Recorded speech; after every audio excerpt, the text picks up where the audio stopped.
everyone. Thanks for stopping by today to check out this sprint session of PD in your PJs. We are talking today with Julie Jacobs, who's a high school teacher, and I'm going to pass the presentation over to Julie.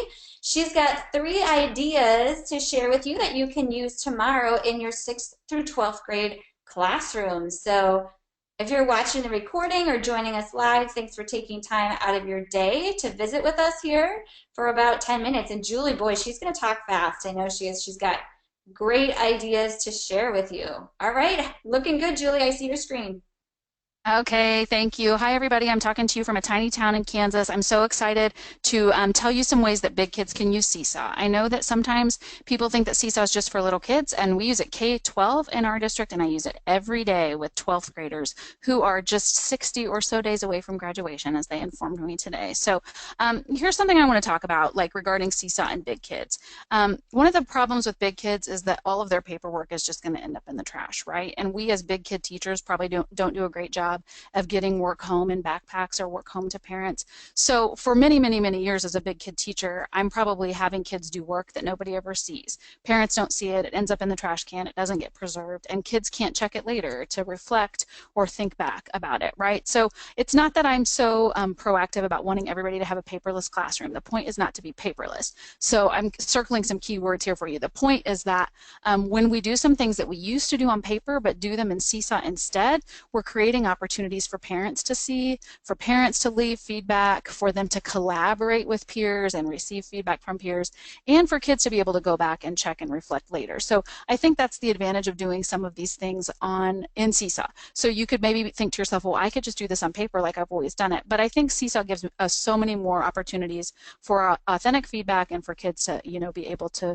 work on growth and reflection. So that's kind of where I come from with this. There's a lot of things we could keep doing the old way on paper, but Seesaw gives us all of these opportunities. So just always kind of think back to this. If we're doing it on paper, is anybody seeing it? Are they getting any feedback? Or is it just going in a trash can?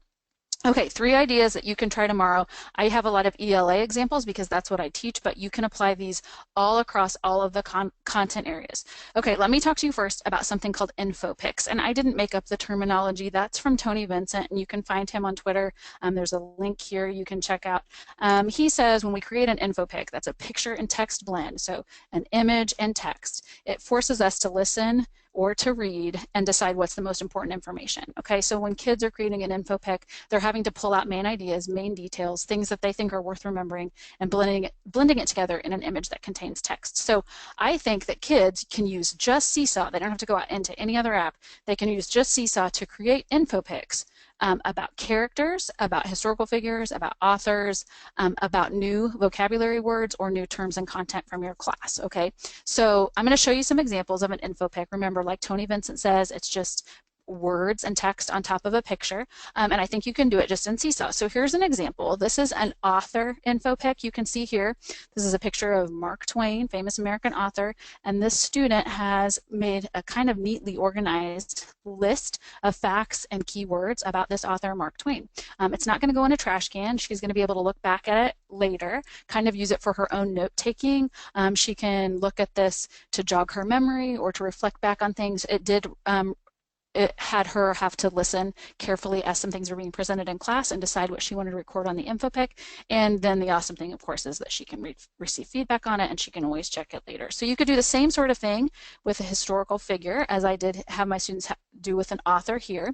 I'm going to show you a couple other ones. Here's one just for a character InfoPic, and I stole this idea actually from my next door teacher neighbor named Mr. Stegman. You can find him on Twitter there. This is actually just a screen grab from a movie. So they read the American drama The Crucible. This is a character from The Crucible. This is a screen grab from a movie, and a student is taking notes about the character and the character's motivations and different things about this character, Rebecca Nurse, and taking the notes right here on an InfoPic. So again, something that they can check and reflect later.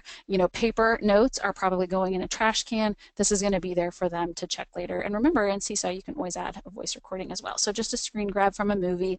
We can also do that with vocabulary words. So I do this quite a lot in my class, about once a week. Vocab InfoPics, sometimes we call them vocab snaps.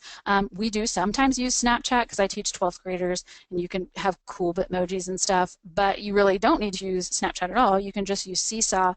You use an image and then labels here to create your info pic.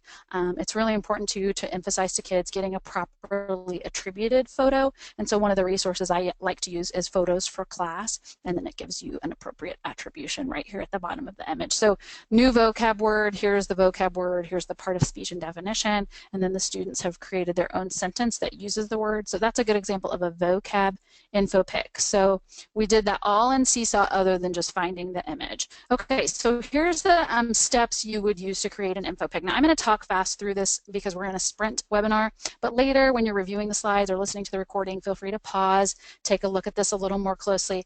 This is fairly simple. You're just finding a picture and saving it to your camera roll. This is what it looks like in iOS. My students are on iPads. Yours might say upload. So whether you're uploading or pulling from camera roll, you're adding or uploading your picture, and then you can add your labels on top of it. And besides that, you also have the option to draw or record your voice later. So the picture comes from the camera roll, and then you add the labels here. One way that I do it, and you saw that Mark Twain image a second ago, I just had the picture of Mark Twain and left it blank. I tagged it everyone, and then students copy and edit and add their labels. So that saved us a few minutes instead of me saying, go out and find a picture of Mark Twain or use Photos for Class to find that. I did that part for them. That just made that part a little faster. So I recommend this strategy in some cases. I don't always do it, but it saves you a step. Okay, so picture from camera roll, add your labels. That's how that's going to go. Okay. Now, if you want to approach InfoPix as an app smash, you sure can. I showed you the way to do it right in Seesaw, but there's some really, really great tools for creating InfoPix. These are all going to allow you to blend pictures and text or to type text on top of a picture. Many of these are free. And the thing with my kids too is they're teaching me new ones all the time. Like we're creating things and I'm like, what app did you make that in? And then I learn about new ones. So here's some great ones to start with. You guys all probably know Pic Collage. Spark Post is great. WordSwag isn't free, but it's very fancy and looks very aesthetically pleasing. Canva is device neutral, so you can do that in any web browser or in the iOS app. So some really good tools there. So feel free to approach that as an app smash, but to be honest, I think it's super easy to just do it right in Seesaw. And the steps are the same. So if you create an info pic in another app, you're still going to pull it from the camera roll, and then the kids are going to type their labels. And you see, I just always remind everybody it's check mark all the way. You check mark when you're done to make sure it gets saved. Okay, so the steps are the same. Camera roll, labels. Okay, so I'm a big fan of InfoPix. You saw some ELA examples, but think about it as far as a new concept or a new term in your class. I was looking in the Seesaw accounts of some 7th and 8th graders in the last couple of days, and I saw one concept that must have been new that came up in a class was population density. Could you create an InfoPix about that topic? Or another thing they were learning about in science was heredity. Heredity could be a new term that you could do a vocab InfoPix, or you could create some notes about heredity in an InfoPix. So it doesn't have to be just in your English language arts classroom. Okay, and then once you've made InfoPix, if your kids have designed and created some really cool looking ones, remember there are some great ways for you to share and display them. You could do a bulletin board or a hallway display. You can always use Seesaw for Apple TV if you have that in your classroom, because it'll just scroll through all of the creations your students have made. You can check out the links here later. You can add them to a Padlet, or you can even combine them into a book using Book Creator. So check those out later. There's some good resources there. Okay, this idea is even simpler. There's more steps in idea 1 than in idea 2 and 3. So this is super simple. This just uses the draw screen. You can do it for anything related to your content. Give students a task to draw something. Have them draw it independently. Nobody can see it. We call that belly work, like they're holding it up to their belly. Nobody can see it. They draw it on their own. Then ask students to get up and dash towards someone to share and compare. You might have systems already in place in your class for that, like stand up, hand up, pair up, or maybe you even give them a task or a prompt like find the person who you think has the drawing most like yours, whatever you would do to pair people up. So first draw, then dash, and then the two partners compare and contrast drawings, see what is similar and what is different. This is content specific for my speech class. So in my speech class, when we talk about persuasion, we talk about Maslow's hierarchy of needs. So one thing I have my students do sometimes is create their own hierarchy. It's not Maslow's, but it's, you know, we do this in conjunction with learning about Maslow. Create your own hierarchy of needs. So it's like a teenager's hierarchy. And then compare with your friends. So here's two different drawings, and then these students would dash to each other and compare. And you can see they have some things the same. They both chose Netflix, but they're not in the exact same spot. Food is the same. Okay, so they're comparing and contrasting. I like this type of activity, and look how simple it is. All they're doing is using the draw screen because it gets them up and moving, it gets them talking to a peer, and it's using technology. So we know that those are the ingredients for student engagement. This is so simple. Kids know how to do this. Just plus drawing, and then you're drawing on your screen. You can check mark when you're done, and then you can also have students record a reflection later. Like, my name is Brittany. I paired up with Shelby. She had this on her hierarchy. I had this. This is what we learned. So you could have them use the recording tool to explain their reflection. This is a great activity. You can do it for any diagram or concept that's related to your class, but you can even do it for just fun icebreaker type of things too. I've done it a lot of times with like, what's your favorite movie snack? And you draw something. If you drew popcorn, you're trying to find the person that drew popcorn. Really fun activity. Okay, then this is another one that I really like. Also super simple, very few number of steps. This is the interview. And you can watch these videos later. I took them right out of Seesaw. The interview is you as the teacher ask a question or post a prompt. This was my prompt. I posted it. You can see it here in the background. It's up on the screen. And then let students interview each other about it. So all that is plus video. Okay, so you as the teacher pose the question or post it somewhere. The students know what they're supposed to be talking about. It's related to your content, whatever you want to talk about, and then the kids interview each other. So you can see it later. If you want to watch these and you hit play, you can see each of these students is explaining their answer to the question. Okay, they're being interviewed. And then here's your steps plus video. Check mark when you're done. Super, super simple. Okay, I'm going to give you one bonus idea before it's time to go today, and we just have a couple more minutes. Those were 3 ideas that all used different Seesaw tools. Okay, so we did one that was using the picture and the labels, one that was using the draw screen, and one that was using the video. Here's an extra idea for you free of charge, and that is use Seesaw for an exit ticket. This is just an image. You can grab it yourself by clicking this right here in the slides later. You can grab it, but then they just use labels to complete all of these squares. Okay, so this is a Seesaw exit ticket. You can grab it yourself.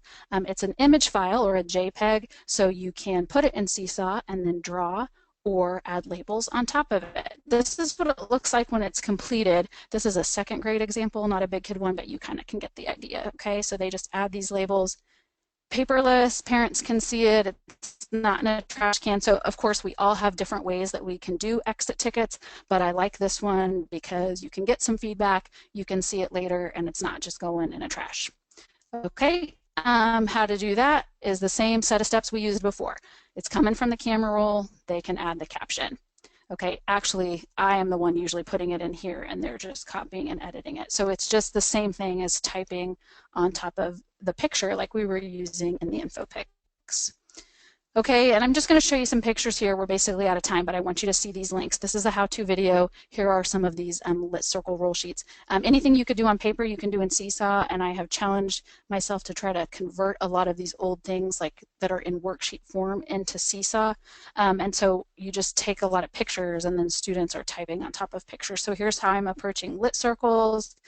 Here's an example of another graphic organizer or worksheet. I'm just creating some things in a Google Doc, saving them as JPEGs, and then letting students type on top of them. So be thinking creatively about how you can do that in your content, and find me on Twitter if you have questions about it. I'm happy to help. I've done it with a lot of things that used to be paper, kind of making them paperless in Seesaw, and it's really transformative because parents are seeing things that they never would have seen before, and that's really cool. And then of course kids can leave their own feedback for each other, and they can record some of their own thinking. So it's been really neat. So here's some places you can find me online. Happy to answer questions, especially on Twitter. You can find me at EHS Mrs. J. Okay, Angela, are we good? We're good. Thanks, Julie, for stopping by today. And of course, you will get the recording and also the link to Julie's slides as well. Thanks for coming, everyone. Bye.